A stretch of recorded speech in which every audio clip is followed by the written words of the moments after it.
반성하지 않는 삶이 살 가치가 없다면 제대로 살지 않은 삶은 돌아볼 가치가 있을까? 죽음을 선고받은 36살의 신경외과 의사이자 이 책의 저자 폴 칼라니티가 스스로에게 던진 질문입니다. 솔직히 말씀드리자면 저는 이 책을 읽으면서 정말 많이 울었습니다. 근데 그냥 감동적이고 슬퍼서 운 건 아니고요. 이 책 안에 들어있는 숭고함 그리고 성실함 때문이었습니다. 출간과 동시에 전 세계적인 찬사를 받은 회고록 숨결이 바람될 때, 오늘은 이 책이 우리에게 남긴 조금은 아프지만 그래도 꼭 대답해야만 하는 질문에 대해서 이야기하는 시간 가져보도록 하겠습니다. 이 책은 단순한 투병기가 아닙니다. 의대를 졸업하고 힘든 레지던트 생활을 거쳐서 이제 막 성공, 성취, 행복을 눈앞에 둔 젊은 의사. 그가 갑작스럽게 말기 폐암 선고를 받고 자신에게 남은 시간 동안 정말 치열하게 질문하고 고민하고 기록해낸 그런 삶의 기록이라고 할 수 있겠습니다. 이 책은 크게 세 부분으로 나눌 수 있는데요. 1부에서는 작가가 의사가 되기까지 여정이 나오고요. 2부에서는 환자가 된 후 암과 싸우면서 자신을 잃지 않으려는 사투가 펼쳐집니다. 그리고 마지막으로는 에필로그가 나오는데요. 그럼 지금부터 각 부분에 대해서 조금 깊게 알아보도록 하겠습니다. 1부가 단순히 폴 칼라니티가 어떻게 의사가 되었는지를 나열하는 그런 부분은 아니에요. 1부에서 보면은 폴 칼라니티는 조금 독특하게도 처음부터 죽음이라는 주제와 정면으로 마주하길 원했던 사람이었습니다. 그는 삶과 죽음 그리고 의미의 관계에 대해서 깊이 고민했고요. 죽음을 똑바로 보기 위해 노력했던 사람입니다. 하지만 그 과정이 항상 올바른 방향으로 매끄럽게 진행됐던 건 아니에요. 그러다 보니까 1부에서는 폴이 우리에게 조금 소름 끼치는 고백을 하기도 합니다. 그가 이제 시체를 해부하는 그런 해부학 훈련을 할 때 의사로서 죽음에 익숙해지다 보니까 그 실습의 시신들을 학습 도구로만 여기게 되었다는 고백도 하고요. 환자의 죽음을 슬퍼하기보다 아주 귀찮게 처리해야 할 서류 작업 정도로 여기는 그런 장면도 나와요. 그러면서 폴은 자기 스스로한테 이런 의문을 가지게 됩니다. 나는 지금 괴물이 되어가는 건 아닐까? 이런 고민과 반성의 과정들이 나중에는 이 폴 칼라니트에게 큰 도움이 되기는 합니다. 훗날 자신이 말기암 환자가 되었을 때 그 죽음을 이미 아주 풍부하게 공부를 했고 그 죽음과 대화하는 법을 그때 익혔기 때문이죠. 그가 암이라는 어둠 앞에서 무너지지 않을 수 있었던 힘의 일부는 아마도 바로 이 시절에 그가 했던 치열한 고민에서 나온 게 아닌가 하는 생각도 들었습니다. 2부에서는 시작과 함께 아주 낯설고 고통스러운 장면을 우리에게 보여줍니다. 그러니까 어제까지만 해도 수술복과 메스를 들고 누군가를 살리고 있던 폴이 이제는 환자복을 입고 자신의 검사 결과를 초조하게 기다리는 모습이 나오죠. 역할이 완전히 180도로 바뀌어버린 거죠. 그러면서 폴은 우리가 언젠가 한 번쯤은 던져봐야 할 질문을 스스로에게 던집니다. 나는 이제 어떤 사람으로 살아야 하는가? 라는 질문이었어요.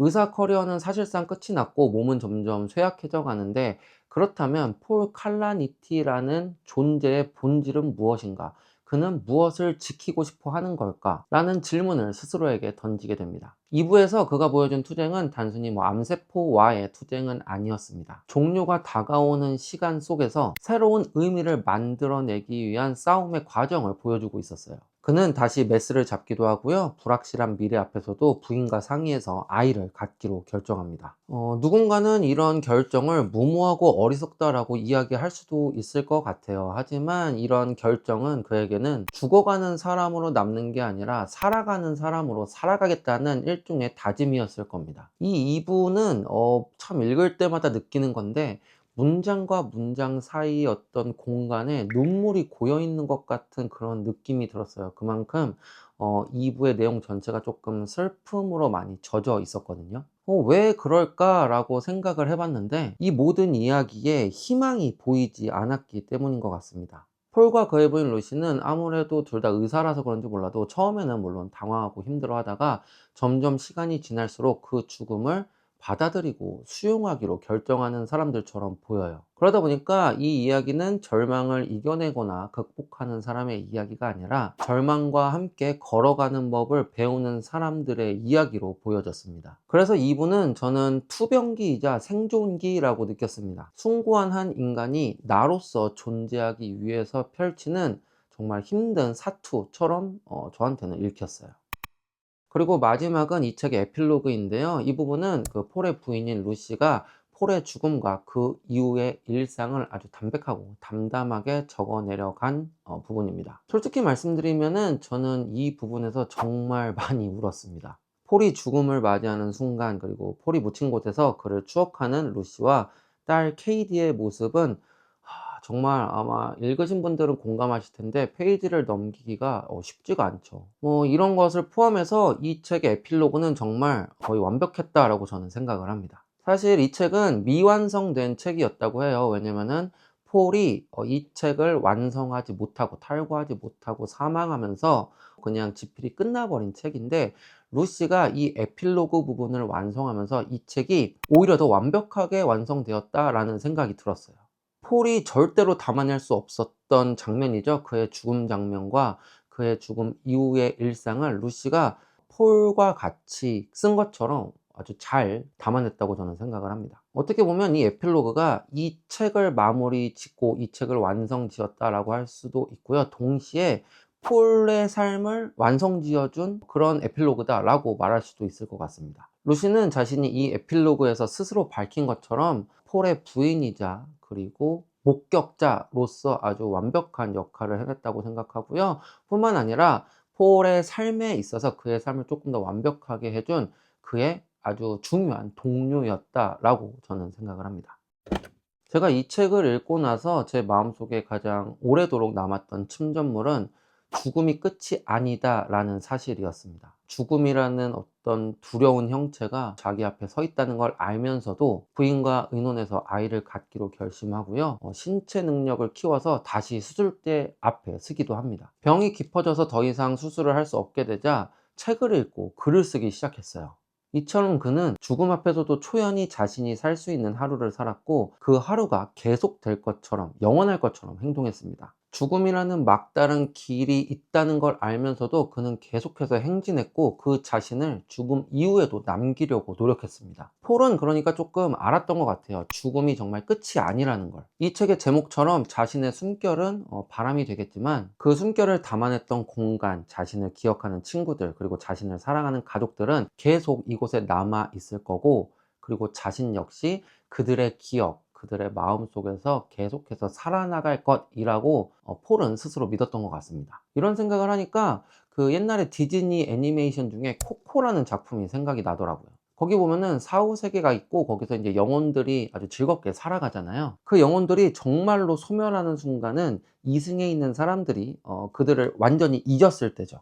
물론 그 코코에 나오는 것처럼 뭐 저승이 있고 그곳에서 영혼들이 즐겁게 살아가고 있을지는 모르겠습니다만, 그 만화에 나오는 것처럼 이승에 있는 사람들은 모두가 기억과 추억을 안고 살아가잖아요. 그리고 그 기억과 추억 속에 먼저 떠나보낸 사람들의 빈자리가 있는 것도 마찬가지고요. 이런 생각을 하다 보니까 정말 죽음이 끝이 아니구나, 그리고 내가 없는 시간도 어떻게 보면 되게 중요할 수 있겠구나 하는 생각이 들었습니다. 이 책에서 가장 도드라지는 거는 누가 뭐래도 죽음이라는 소재겠죠. 근데 이 책에서 죽음을 좀 배제하고 나면은 시간이라는 게 가장 크게 보이기 시작합니다. 폴은 의사가 되기로 결정했을 때 죽음을 아주 당당하게 마주보죠. 그러면서 아픔을 겪는 사람들, 고통을 겪는 사람들, 삶의 위기에 서 있는 사람들을 구출하고 싶어 합니다. 그러면서 이런 문장이 나와요. 도덕적인 명상은 도덕적인 행동에 비해 보잘것없었다.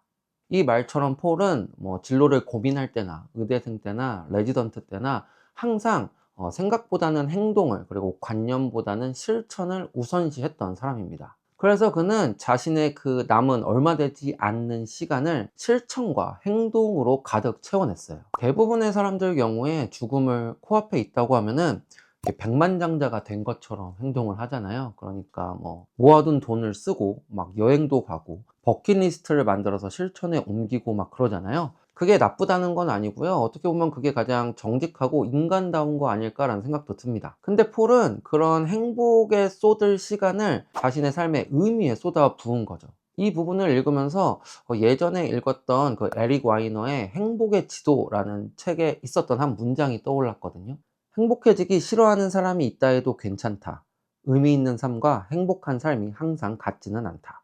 이 책에 나온 폴의 모습을 보니까 이 문장이 떠오르면서 와, 이 문장이 얼마나 날카로운 문장인지 조금 알게 된 것 같아요. 그리고 그 의미를 쫓는 삶이 얼마나 고통스러운 삶인지도 조금 가늠할 수 있었던 것 같습니다. 솔직히 말씀드리면 저는 아마도 폴 칼라니티처럼 절대로 못 살 것 같습니다. 저는 그렇게 숭고한 힘을 가지고 있고 그렇게 성실하게 살 수 있는 사람이 못 된다는 걸 제가 너무 잘 알고 있거든요. 근데 그렇다고 이 책의 저자가 우리한테 너희들도 모두 나처럼 살아 라고 하는 건 절대 아닐 겁니다. 그러면서 동시에 저는 이 부분에서 폴이 책을 읽는 독자들한테 하나의 숙제를 내줬다고 생각했어요. 너는 너의 삶의 의미를 무엇으로 정했어? 그것을 위해 어떻게 살아갈 거야?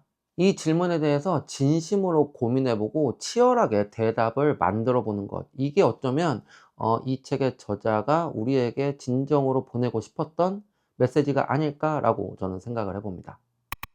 이 외에도 이 책에는 정말 다양한 장점들이 있었는데요. 이 책의 저자인 폴 칼라니티가 영문학 석사를 갖고 있는 것도 물론이거니와 작가를 꿈꿨을 정도로 글빨이 정말 좋습니다. 그래서 수집할 수 있는 좋은 문장이나 문단도 되게 많았고요. 글도 되게 술술 잘 읽혔습니다. 무엇보다 이 책은 누구나 읽을 수 있는 책이에요. 의학 용어들이 나오긴 하지만 몰라도 전혀 상관이 없고요. 특정 종교나 특정 철학과 연관지어지지도 않습니다. 그저 한 사람의 그냥 진솔한 기록이라고 보시면 될 것 같아요. 이 책을 아직도 안 읽어본 분들이 계시다면 이 책은 정말 한 번쯤 꼭 읽어보셨으면 하는 바람을 가져봅니다. 제가 참 많은 책을 읽었지만 이 책만큼 삶에 대해서 그리고 죽음에 대해서 그리고 내게 남겨진 시간에 대해서 깊게 성찰할 수 있는 기회를 준 책은 많지 않았던 것 같습니다. 물론 읽는 동안 눈물을 좀 흘리실 수도 있고요. 좀 멍하니 앉아있는 시간도 분명히 있을 수 있습니다. 하지만 그 시간들이 결코 아까운 시간은 아닐 거예요. 그러니까 이 책은 정말 많은 분들이 꼭 읽어보셨으면 좋겠다라고 생각을 하고요. 오늘 영상은 여기서 마치도록 하겠습니다. 영상이 좋으셨으면 구독과 좋아요, 알림 설정 눌러주시는 거 잊지 마시고요. 저는 다음에 더 좋은 책 이야기로 돌아오도록 하겠습니다. 그때까지 즐거운 독서 생활 하시길 바랄게요. 안녕히 계십시오.